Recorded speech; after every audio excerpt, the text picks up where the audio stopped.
Gracias, Javier, por invitarnos y me hace muchísima ilusión además estar con Natalia, mujer a la que admiro muchísimo, pero además acaba de ser mamá. Entonces tiene un nuevo reto que yo ya lo he tenido en mi vida pasada y todavía obviamente soy madre, y ahora vamos a hablar de tú y yo de igual a igual, ¿eh? Con niños de por medio, ¿eh? Ya sabes que, sabéis todos que bueno, esto de la inclusión y de la diversidad, sobre todo desde el punto de vista de las mujeres, tiene que ver muchísimo con la conciliación, y una vez que eres madre, si empiezas a entrar en ese aspecto es cuando lo sabes. Antes de que empecemos nuestro conversatorio, como decís vosotros, decir que nosotros dos trabajamos en el sector de viajes y turismo en organizaciones internacionales que representan, por un lado, el sector público y, por otro lado, el sector privado, que eso es casi el 10% del PIB mundial. 1 de cada 4 personas en el planeta trabaja en nuestro sector. Y ya haciendo un pequeño zoom en nuestra situación, el 54% de las personas que trabajan en el sector son mujeres y muy pocas lo hacen en puestos directivos. Entonces, esto es el contexto. Y cuando conversábamos por email con Javier, decía, contad un poquito vuestra situación, vuestro caso. ¿Habéis experimentado durante vuestra trayectoria profesional algún problema, ¿no?, por ser mujer para llegar a donde has llegado? Y yo antes le voy a pasar la palabra a Natalia para que empiece ella, porque lo tienes muy, muy reciente. Muchísimas gracias, Maribel, y como siempre, Javier, mil gracias. Uno, la verdad que este board, cuando uno le dicen que va a un board directivo, siempre suena aburrido, salvo cuando es con Javier, porque siempre es como estar entre amigos, así que muchísimas gracias. Y pues ahora que tengo un nuevo reto, la verdad que ese es uno de los retos más grandes, y ahora sí que lo puedo presenciar. Antes yo estaba en ventaja, porque la cabeza solo pensaba en trabajar, pero ahora cuando la cabeza piensa en tener una familia, obviamente es distinto. Y pues ahí yo tengo muchas cosas que contar desde el área de tecnología y de innovación, desde la OMT. Ahí estaba, entonces, podemos decir que cuando hablamos de innovación hay algo bien particular, como decía Maribel,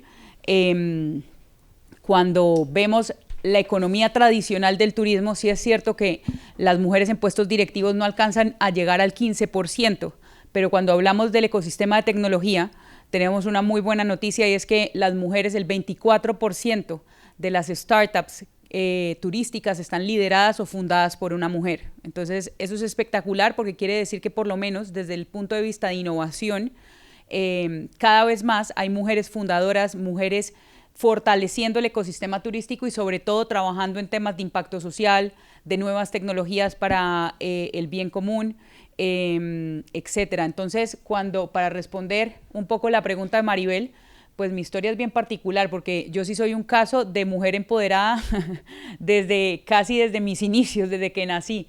Pero yo sí tengo que darle las gracias a mis jefes, porque todos fueron hombres. Mi primer jefe fue el expresidente de Colombia, el expresidente Uribe, y la verdad que él me dio la libertad para hacer algo espectacular, ayudar a cambiar la imagen de mi país.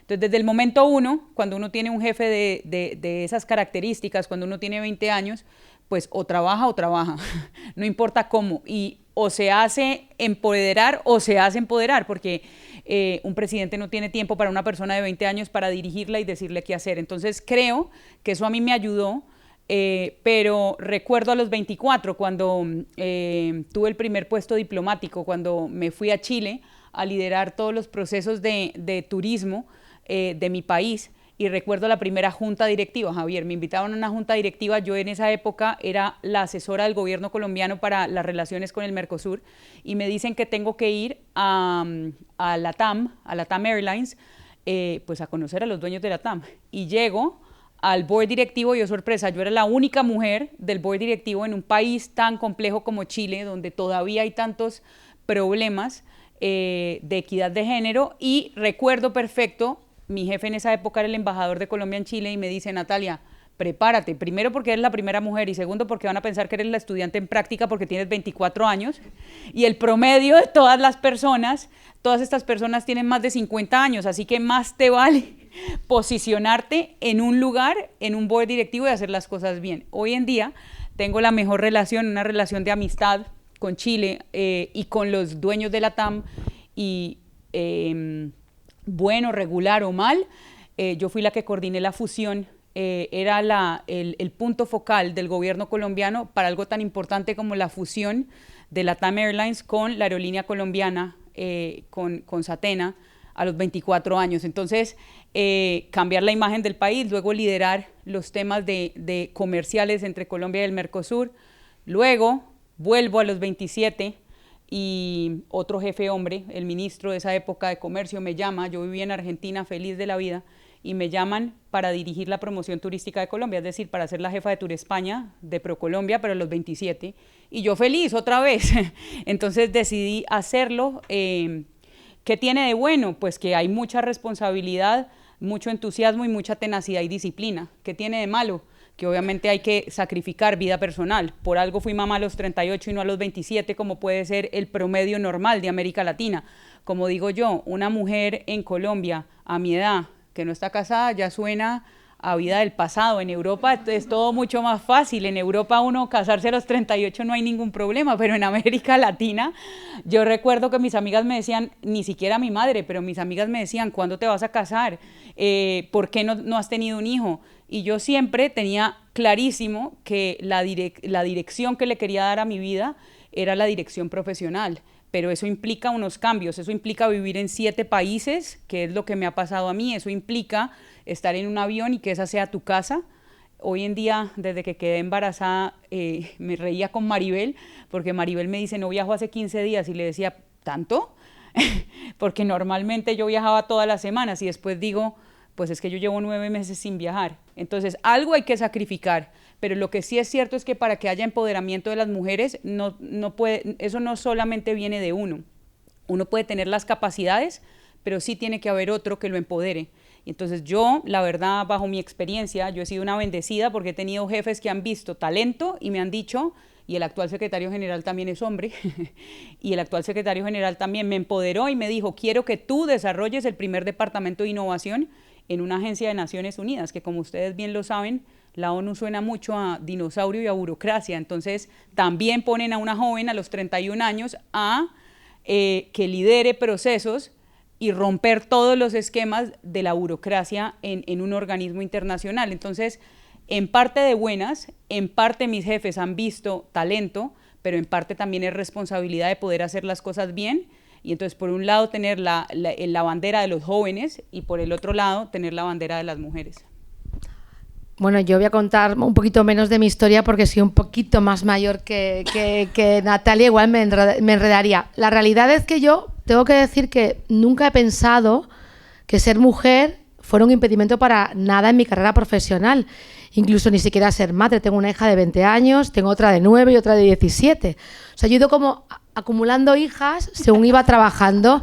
La única diferencia es que en algún caso me tuve que parar porque dice, voy a hacer un máster, voy a hacer esto, y esto ya sí que era bastante incompatible.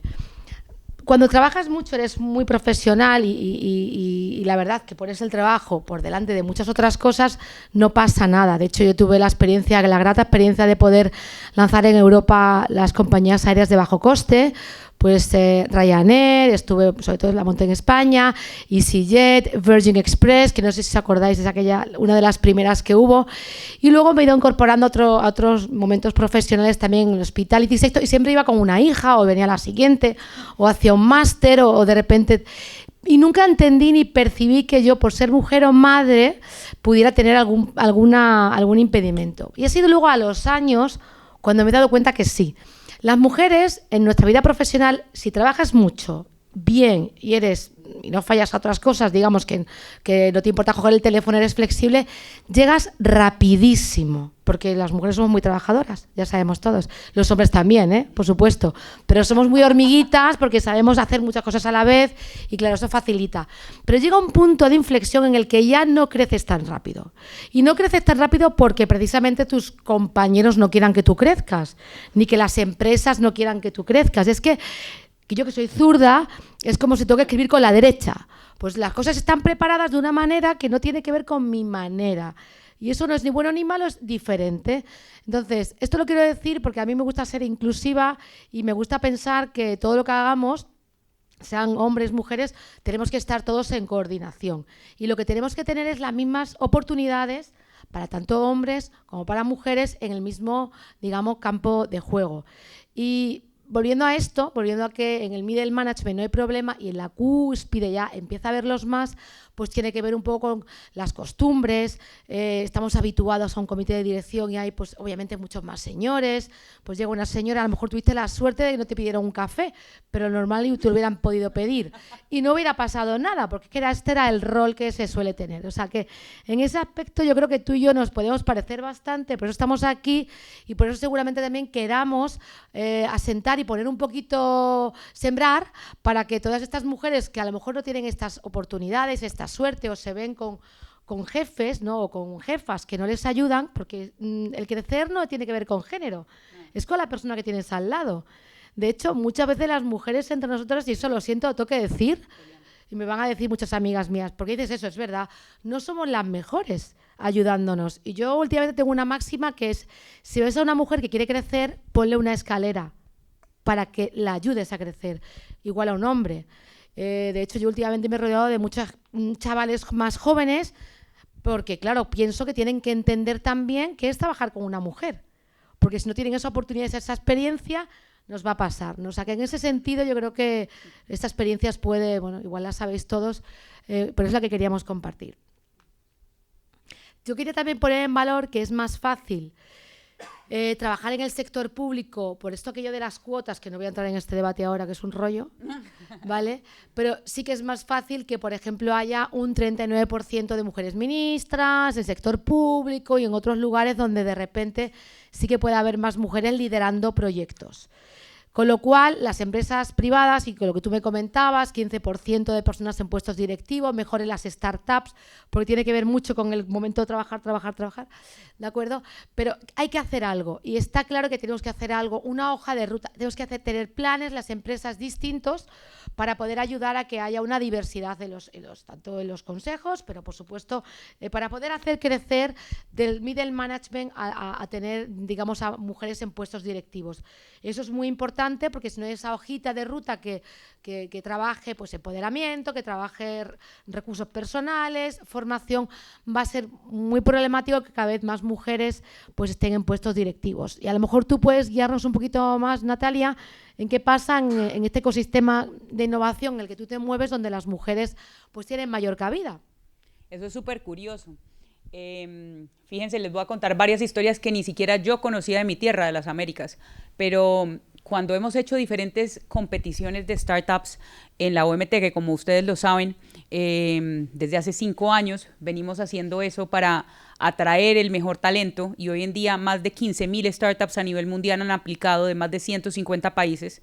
Y entonces cuando filtramos y empezamos a ver, ok, cuál es el rol de estas mujeres fundadoras, cuáles son el tipo de startups que crean, y hay algo bien importante, y es que la mayor parte, la mitad de esos negocios están enfocados en impacto social, es decir, las startups lideradas por una mujer, por lo general, o la mitad en turismo, están enfocadas en devolverle a la sociedad algo, en poder generar economías en donde quizás no tenemos, sea digitalización, o sea temas de pueblos para conectarlos, o sea de turismo comunitario, y ahí va un tema de mi tierra, de las Américas. Hay algo bien curioso, y es que yo no tenía ni idea, hoy, después de 38 años, no tenía ni idea que en las comunidades, entre más pobres, quien administra mejor el dinero son las mujeres, y yo no tenía ni idea, y de verdad hicimos un proyecto en Panamá, que lo hicimos en conjunto con el gobierno, donde identificamos las principales comunidades para crear productos turísticos distintos, y lo hicimos en equipo con el gobierno panameño, y cuando empezamos a trabajar con las diferentes comunidades, con las startups y con las pymes, para que todos empezaran a crear nuevos productos turísticos, resulta que desde las comunidades todo el mundo nos decía que preferían a una mujer liderando el proceso, y yo decía, ok, ¿por qué? O sea, ¿cuál es la razón?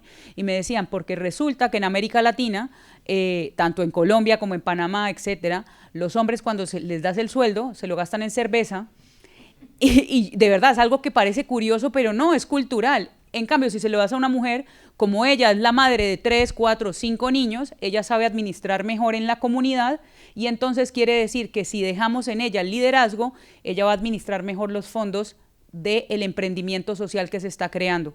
Y yo decía, es increíble, pero algo que es cultural termina vinculado a algo laboral y termina generando un impacto distinto en las sociedades más vulnerables, en el caso de las Américas.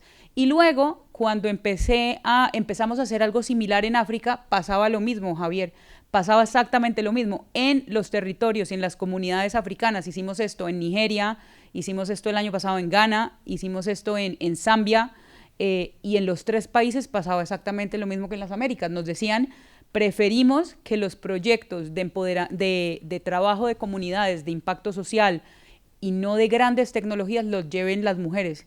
Y otra vez preguntábamos, ¿por qué? Y nos decían, porque son mucho más organizadas y nos pueden organizar. Nosotros podemos dar las ideas, pero necesitamos que el administrador de estos fondos que van a llegar para crear estos emprendimientos sean mujeres. Entonces, yo veo que en el turismo hay una gran oportunidad, primero porque es el sector económico más humano, y 2, porque es el sector que mayor número de mujeres emplea. Entonces, al tener esa mezcla, nos ayuda a que las mujeres obviamente vayan mucho más rápido si comparamos el turismo con otros sectores donde quizás el sector financiero es muy difícil. Y Javier lo sabe, cada vez que tenemos que hacer un foro de inversión es muy difícil encontrar mujeres que estén liderando un venture capital o que sean la CEO de un private equity o que sean en un family office que el padre le deje a ella la administración de los fondos, por lo general son los hombres. Entonces, en el turismo yo veo que vamos un poco más rápido, no quiere decir que ya hayamos cumplido la meta, pero creo que por la dinámica del turismo es más fácil que las mujeres estén empoderadas. Voy a aprovecharme de mi condición de organizador para haceros una pregunta. Mi primera jefa, de la que yo aprendí muchísimo, Isabel Aguilera, siempre decía que solo habría igualdad entre hombres y mujeres cuando tuvieras el mismo número de directores generales mujer tan inútiles como hombres. ¿Qué esa frase ya? Mediocres. Porque vosotros habéis insistido en mujeres brillantes, trabajadoras, que han postergado la maternidad hasta los 38 años. Dices, coño, pues es que eso es jugar con las cartas marcadas. Claro, si eres buenísimo, trabajas como un desgraciado, pues es normal que llegues. Pero, sin embargo, tú te encuentras con un montón de tíos inútiles en posiciones. Pero no culpemos a... Mira, bueno, pues, Javier... Quizás sí es a la igualdad, sí. ¿no? Eso seguro será la igualdad. Inútiles dirigiendo, ¿no? Eso seguro va a ser la igualdad. Ese día diremos, estamos tranquilos y felices. Pero para poder llegar ahí, y no podemos culpar y tampoco podemos demonizar a que ahora los pobres hombres tengan que estar... No, es simplemente la cultural, es la manera de trabajar, son las reglas. La palabra es la oportunidad. Exacto. Claro, no. No. Me parece injusto, porque no se exige a todos los hombres que sean top 10. Exacto, pero por eso la obligación que tenemos todos, hombres y mujeres, es una cosa muy fácil, oportunidad. Si tú pones la oportunidad encima de la mesa, luego ya que la coja el mejor, o sea, que sea la meritocracia la que mande, pero por eso, o sea, si tú tienes, por ejemplo, que elegir a una persona para tu equipo y dices, es que yo quiero tener más ingeniera, pero es que no tengo los currículos encima de la mesa. Bueno, pues sal fuera a buscar esos currículos, porque los hay mujeres ingenieras, hay mujeres aeronáuticas. Hay que igual salirte de la zona de confort de tu directivo, de que tienes a los, digamos, 4 o 5, salte fuera de la caja. Esa oportunidad, luego ya cuando hagas las entrevistas, pues evidentemente coge al mejor. Y si los dos son mejores y no tienes a nadie en tu equipo mujer, pues coge una mujer, porque esa diversidad va a repercutir en tu cuenta de resultados, no solamente que para que quedes bien.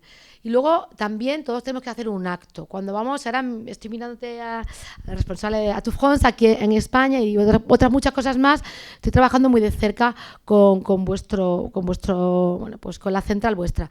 Bueno, pues me encanta que me manden un briefing de que tenemos que montar organizar un evento, y en ese briefing me dicen que quieren tener mujeres, que me da igual que esas mujeres no existan en tu organización, búscalas, por decir. O sea, me dan un briefing súper interesante en el que ves que exactamente ellos están trabajando para que se quiera visibilizar. Hablo de Francia, España tiene alguna que otra política también a nivel gubernamental de no estar sentados en unos paneles donde por lo menos no haya... Igual a veces, pues igual es difícil, pero que haya presencia femenina. Pero y incluso tenemos que ir más allá, ya no solamente presencia femenina, presencia diversa. Hay que mirar el mundo desde muchas ópticas, no solamente desde una. Y vuelvo a insistir, no tiene nada que ver con ser hombre, con ser mujeres, es ser más diverso. Y esto tiene repercusiones súper positivas. Entonces, estos ejercicios de forzarnos, de pues no tiene que haber una mujer aquí, pues no hay en family offices o en venture capital, pues hay que buscarlos. Y una vez que estén buscados, los encontramos. Y ese día que tú hablas, que llegará no sé cuándo, pues ya será mejor, pero habrá habido un tercero elemento, cuarto, que nos pedirá, el día que estén todos tontos, ese día felices, porque habrá representado a toda la sociedad. Al final siempre tenemos que seguir avanzando y todos tenemos que ser parte. Yo estoy de acuerdo con los dos, además es un tema de roles y me estás acordando de una anécdota que tuve hace 15 días que fue mi primer viaje, imagínense, después de 9 meses de no haber viajado, tuve que irme a reunión de ministros en el Medio Oriente. Un súper buen lugar para tener empoderamiento femenino y no lo pienso, simplemente llega, ¿sabes? La vida le pone a uno los temas en ese momento. Y recuerdo perfectamente, yo dije, ¿quién sabe cómo será esto, no? Porque va a ser despegarme de mi hija que tiene 3 meses, irme a empoderar, irme súper empoderada como si no hubiera desaparecido en los últimos meses y además en una región tan espectacular como el Medio Oriente, que no es Europa donde ya lo tengo todo ganado y donde todo es fácil, sino volver un poco a retomar los temas. Y recuerdo una pregunta que me hace uno de los ministros cuando me ve, me dice, qué ilusión tan grande volverte a ver, espectacular todo lo que estás haciendo, además pareciera que nunca te hubieras ido porque vives en las pantallas, pero hablando de todo, ¿y Miranda? Y yo le digo, Miranda tiene un excelente padre. Eso es igualdad, así como yo, y eso se lo agradezco a Tomás desde el día 1, que él me decía, tú quieres tener un hijo, tú y yo somos iguales, no es que yo me vaya a trabajar y tú te quedas en la casa, como tú eres como eres y tienes una trayectoria profesional y quieres seguir creciendo, yo no te voy a atar. Tú sigue viajando a todos los países del mundo donde tienes que viajar, para eso Miranda tiene un excelente padre, eso es igualdad. Él tiene su rol como padre, si yo tengo que estar aquí en Facebook, en Meta, y él tiene que quedarse con Miranda, lo tendrá que hacer, y si él tiene que salir de viaje y yo tengo que quedarme en la casa con Miranda, pues lo tendré que hacer, pero eso es el rol exactamente igual, no es que él va a seguir trabajando y yo me quedo en la casa y entonces tengo que renunciar a mi trabajo, sino es un poco generar ese balance y donde hay que sacrificar, claro que hay que sacrificar, porque obviamente hay elementos nuevos en esos cambios, pero no quiere decir que se tengan que desbalancear. Y lo mismo en cuanto a los roles. Fíjate que tú que eres vecino mío, en estos días caminando con Miranda, están haciendo una obra y veía por primera vez mujeres, pero mujeres dirigiendo la obra. Y yo decía, ¿qué es esta locura?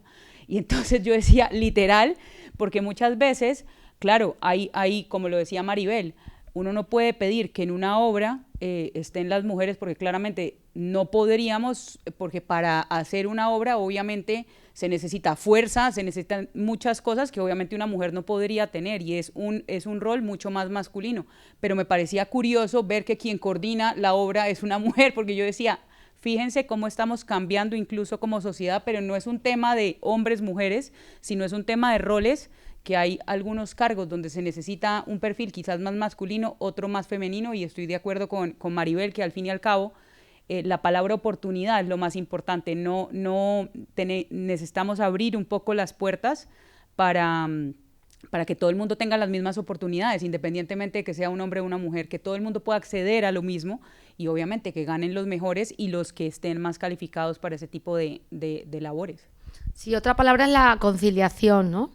Y la conciliación no es muy amplia. Yo en mi caso, yo tengo un marido o una pareja que viaja tanto más que yo, con lo cual para nosotros la conciliación es que mis hijas con 2 años sepan cocinar, sepan cuidarse y hacerlas muy, muy independientes. Porque yo no voy a dejar de viajar, mi marido tampoco, intentamos obviamente, y eso si no me vendrían aquí a los servicios sociales a meter en la cárcel, no, pero obviamente tienes que empoderar a tus hijos sabiendo, oye, mira, aquí se trabaja, aquí los dos salimos, los dos viajamos, estas tonterías no me las cuentes, solo cuéntame lo importante. A veces tienes que darte cuenta, bueno, tampoco era tan no importante lo otro, que me has evitado, ¿no? Yo tengo unas hijas que con 9 años ni sé en qué curso casi están, en el sentido que se arreglan, se buscan la información, hablan con el profesor, bueno, eso es crear empoderamiento. Si hubiera sido un chico, igual hubiera sido lo mismo. Eso, por supuesto, no, pero conciliar es la más importante, es poder combinar todo y la conciliación tiene muchos aspectos, ¿no? Con lo cual, volviendo un poco a lo tuyo. Recientemente acabo de venir de China y estoy súper contenta porque me he reunido con todas mujeres directivas y yo no lo he buscado, ¿eh? Una reunión, una señora, una reunión, una señora. Digo, pues qué bien, es la primera vez que me pasa que de 10 reuniones que tengo con directivos / directivas, pues 8 son directivas. Eso también está diciendo que el mundo también está cambiando. Que a ver, que cada país, y lo preguntabas tú, ¿no? Cuando conversábamos, a nivel geográfico habrá lugares donde pues sea más fácil, sea menos fácil. También en Medio Oriente, tú vas mucho, yo también he tenido la suerte de estar yendo bastante y cada vez hay más mujeres y muy bien preparadas, muy bien formadas, con formación, con educación y con intención, todo va a suceder. Obviamente luego tenemos una gran parte de la sociedad que todavía no está incorporada a este carro y que le va a costar más, pero yo creo que todo va en la buena dirección. O sea, y hay que utilizar sobre todo una cosa, que es el sentido común. A día de hoy, pues el sentido común ya sabemos cuál es. Y si alguien dice una disparatada, pues es una tontería. Si alguien intenta cuestionar la importancia de la mujer, la importancia del hombre o la importancia de otra, es que no está en este planeta. Y yo creo que lo último que tenemos que comentar, porque creo que andamos mal de tiempo, es sobre los objetivos de desarrollo sostenible, ¿no? Que obviamente hay que estar ahí para cumplirlos. Y hablamos de sostenibilidad como si el género no fuera parte de la sostenibilidad. Eso es parte de la sostenibilidad, pero no solamente el género femenino o masculino, sino también toda esta diversidad que hablamos. Y ahí, pues, como agencia de la ONU, sabrás un poquito más que yo. Claro que sí. Justo este es el año, en la OMT este es el año de las inversiones.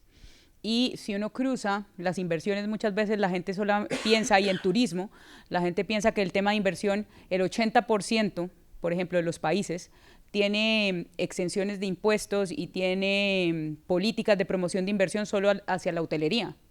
Entonces, muchas veces cuando uno habla del año de las inversiones, la gente piensa que es el tema de hacer las mejores infraestructuras para el desarrollo turístico. Y resulta que lo más importante, al fin y al cabo, es invertir en las personas.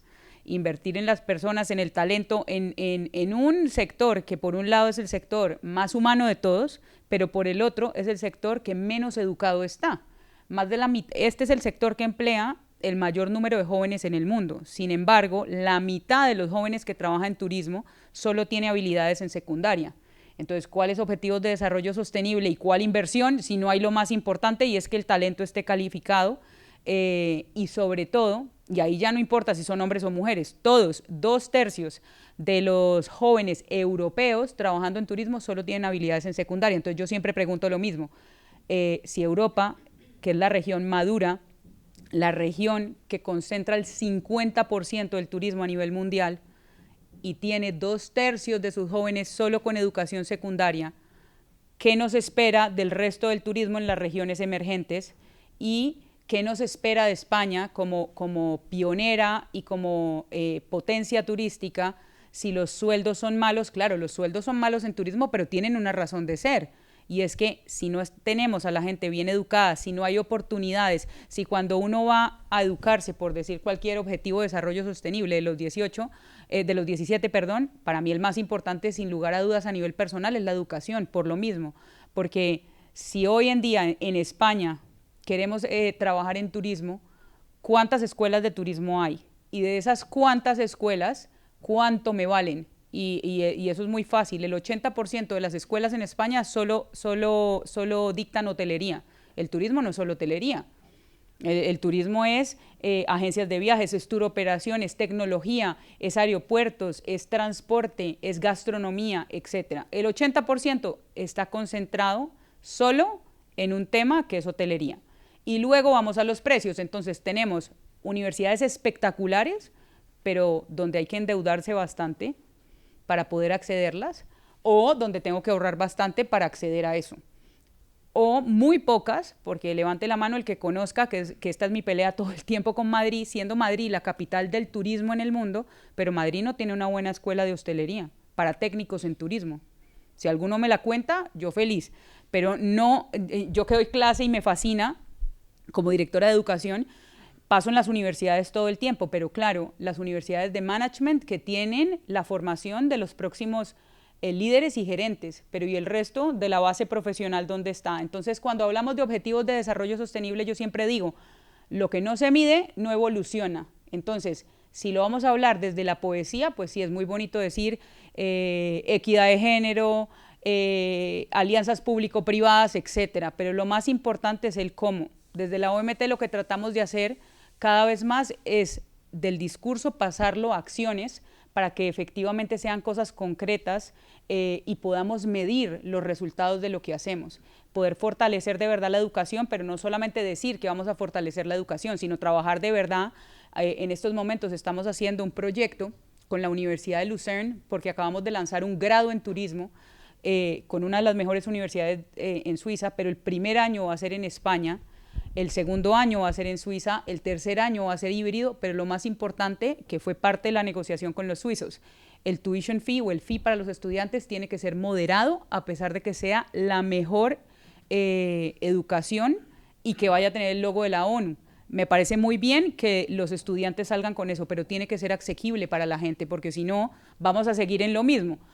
Muchísimas universidades muy buenas, pero gente poco calificada. Entonces, para concluir este punto, sobre los objetivos de desarrollo sostenible, está muy bien, obviamente, incorporarlos en las empresas, pero hay que medirlos y hay que de verdad ponerse unas métricas de hacia dónde queremos llegar, en el caso de la educación, en el caso de las alianzas público-privadas, en el caso del género, para que realmente evolucione. Si no, es una simple poesía y poner simplemente unos sellitos de colores muy bonitos, fíjate, pero al final del día necesitamos esas acciones y que realmente veamos que se cumplen poco a poco por el compromiso de todos. Pero fíjate, Natalia, que estás diciendo esto en un sector, además, donde precisamente uno puede empezar siendo botones en un hotel y acabar siendo gerente. O sea, la oportunidad vuelve a aparecer. Tenemos un sector, además, que es geográficamente móvil. Yo puedo trabajar mañana en Singapur, luego me puedo ir a Canadá, acabar en España y seguir mi experiencia en Italia. Con lo cual, lo que necesitamos como sector es atraer talento. Pero talento no solamente para restauración, para lo que todos entendemos como hospitality, porque como bien decías, queremos ingenieros e ingenieras, queremos aeronáuticos, queremos especialistas en management, tener en cuenta todo lo sofisticada que es nuestra tecnología. El sector turístico es un sector tecnológicamente muy avanzado. Tenemos los GDS, tenemos las OTAs, tenemos todo, bueno, estamos en la casa de Meta, ¿no? Todo el mundo sabe lo importante que es la tecnología para el sector y que es lo que nos ha hecho además seguir creciendo, con lo cual para atraer talento tenemos que también generar estas oportunidades y que sean visibles y que al final va vinculadísimo a algo muy importante y por lo cual las dos estamos aquí hoy. Que nuestras dos organizaciones y otras múltiples que se dedican a trabajar estrechamente con los actores de viajes y turismo es poner en valor nuestro sector.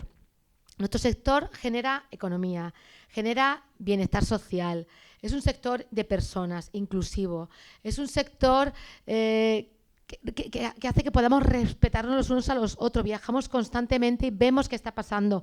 No tenemos que sentirnos los mejores, no tenemos que sentirnos los peores. Todo esto es lo que es el sector. Y sin embargo está a veces demonizado, está considerado como una María de clase, como la típica de gimnasia y religión, ¿no? Y turismo. No. Es un sector muy potente, de gente muy válida. Y tenemos que conseguir que esté en la agenda del sector, en la agenda de una presidencia de un gobierno, en la agenda, y no puede ser denostado, porque traemos más del 15% del PIB en España, más del 10,4% del PIB mundial, y en los próximos 10 años vamos a emplear 430 millones de personas. O sea, si alguien me dice que el sector turístico es un sector a desconsiderar, pues por favor que me lo diga a la cara, que seguramente me voy a enfadar muchísimo. Y ahí, pues las mujeres obviamente tienen un rol muy importante, pero aparte de esto, es que es muy relevante atraer talento y hay que ponerlo en valor y ponerlo, digamos, hacerlo, comunicarlo. Y todos somos parte, porque todos pertenecemos a este sector, todos tenemos un poquito de responsabilidad y con eventos como el que haces tú hoy aquí, pues nos das este altavoz para poderlo decir. TravelThink is a non-profit initiative launched and managed by Dr. Javier González Soria in 2006, focused on new trends, innovation, and startups in the travel tech space. Thousands of professionals receive the TravelThink news, where travel top leaders and entrepreneurs share their insights and reflections.